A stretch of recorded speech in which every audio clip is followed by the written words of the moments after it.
Hi friends.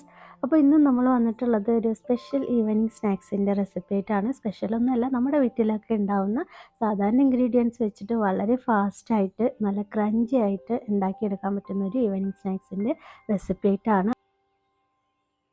നമുക്ക് പെട്ടെന്ന് വീഡിയോയിലോട്ട് പോവാം. ഞാനിവിടെ ചെറിയ 2 സവാള എടുത്തിട്ടുണ്ട്. ഒരു മീഡിയം സൈസ് സവാളയും അതിനേക്കാൾ ഒരു ഇത്തിരി ചെറിയ സവാളയും എടുത്തിട്ടുണ്ട്. എന്നിട്ട് നമ്മൾ ഇതുപോലെ ഒന്ന് സ്ലൈസ് ചെയ്ത് എടുത്തിട്ടുണ്ട് കേട്ടോ. ഇനി ഇതൊക്കെ ഒന്ന് നന്നായിട്ട് തന്നെ ഒന്ന് ഉതിർത്തെടുക്കണം. ഇതുപോലെ നമ്മൾ ആ സവാളയൊക്കെ ഒന്ന് ഉതിർത്തെടുത്തിട്ടുണ്ട് കേട്ടോ. ഇനി ഒരു ബൗളിലേക്ക് ഒരു 1/4 കപ്പ് കടലമാവ് എടുക്കുന്നുണ്ട്.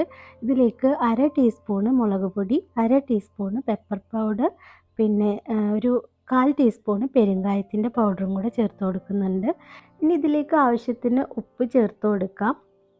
അതോടൊപ്പം തന്നെ നമ്മൾ ഇതിലേക്ക് ഒരു 1.5 ടേബിൾ സ്പൂണോളം ഇഡ്ഡലിയുടെ ദോശയുടെ ബാറ്റർ നമ്മുടെ കയ്യിലുണ്ടെങ്കിൽ അത് ചേർത്ത് കൊടുക്കുക. അതല്ലെങ്കിൽ ഒരു നുള്ള് ബേക്കിംഗ് സോഡ ചേർത്ത് കൊടുക്കുക കേട്ടോ. ഇനിയിപ്പോൾ ഇത് രണ്ടും ഇല്ലെങ്കിൽ ഒരു കുഴപ്പമില്ല, നമുക്കിത് സ്കിപ്പ് ചെയ്യാം. അപ്പോൾ ഇത് ഞാൻ ഇതെല്ലാം ചേർത്തൊന്ന് മിക്സ് ചെയ്തതിന് ശേഷം നമ്മൾ കടലമാവ് എടുത്ത അതേ കപ്പിന് 1 കപ്പ് വെള്ളം എടുത്തിട്ടുണ്ട്.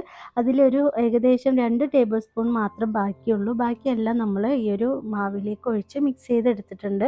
അപ്പോൾ ഒരുപാട് ലൂസല്ല, ഒരുപാട് തിക്കല്ലാത്തൊരു കൺസിസ്റ്റൻസിയിലാണ് നമ്മൾ ഈ ഒരു ബാറ്റർ റെഡിയാക്കി എടുക്കേണ്ടത് കേട്ടോ. അപ്പോൾ അത് നമ്മുടെ ബാറ്റർ ഇവിടെ റെഡി ആയിട്ടുണ്ട്. ഇത്രയേ ഉള്ളൂ ഇൻഗ്രീഡിയൻസ്. വളരെ സിമ്പിളാണ് ഉണ്ടാക്കിയെടുക്കാൻ കേട്ടോ. ഇനി നമുക്ക് ഇതൊന്ന് ഫ്രൈ ചെയ്തെടുക്കണം. അപ്പോൾ ഞാനിത് ഇതുപോലെ ഓണിയൻ മാവിലേക്കൊന്ന് ഡിപ്പ് ചെയ്തതിന് ശേഷം നല്ല ചൂടായ ഓയിലിലേക്ക് ഇതുപോലെ ഒന്ന് വെതറിയിട്ടിട്ടാണ് ഫ്രൈ ചെയ്തെടുക്കുന്നത് കേട്ടോ.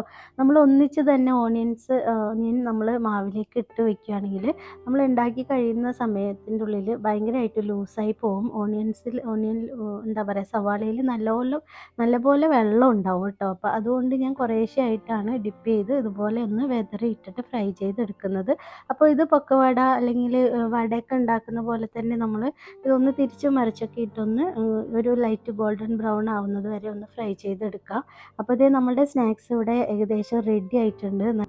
അപ്പോൾ ഈ ഒരു സ്നാക്സ് പറഞ്ഞാൽ വളരെ പെട്ടെന്ന് ഉണ്ടാക്കിയെടുക്കാൻ പറ്റും കേട്ടോ. നമ്മുടെ വീട്ടിലൊരു ഗസ്റ്റ് പെട്ടെന്ന് വരുവാണെങ്കിൽ നമുക്ക് അവർക്കൊരു ചായക്ക് കൂടെ കഴിക്കാനായിട്ട് കൊടുക്കാൻ പറ്റിയ ഒരു സ്നാക്സാണ്. വളരെ പെട്ടെന്ന് അവർ ചായ തിളയ്ക്കുന്ന സമയം കൊണ്ട് തന്നെ നമുക്ക് ഉണ്ടാക്കിയെടുക്കാൻ പറ്റും കേട്ടോ ഈ ഒരു ഓണിയൻ സ്നാക്സ്.